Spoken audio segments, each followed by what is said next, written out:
ఈ బక్రీద్ పండగ సందర్భంగా ఇంట్లో పెద్దల జ్ఞాపకార్థం కింద మా తాతగారి పేరు మీద అవసరంలో ఉన్న వారికి ఉపయోగపడే సహాయం చేయాలని నిర్ణయించుకున్నాను. కొన్ని రోజుల క్రితం నా ఫ్రెండ్ కి ఒక చిన్న బైక్ యాక్సిడెంట్ జరిగింది. అత్యవసర పరిస్థితుల్లో ఆసుపత్రికి తీసుకెళ్లగా అక్కడ మెరుగైన చికిత్స కోసం మరో ఆసుపత్రికి తీసుకెళ్లాలని చెప్పి అక్కడ ఉన్న డాక్టర్స్ చెప్పారు.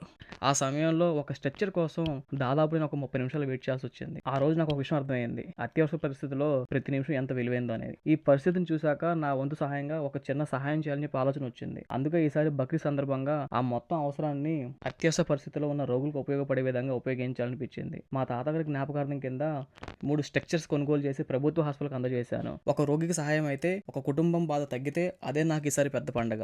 అదే పెద్ద సంతోషం కూడా. నాకు తెలిసి మనిషి చేసిన సహాయం ఎప్పుడు వృధా కాదని నా ఉద్దేశం. పండుగ అంటే సంతోషమే కాదు, ఆ సంతోషం ఇంకొక ప్రాణానికి ఉపయోగపడితే అంతకన్నా పెద్ద సంతోషం ఇంకేముంటుంది.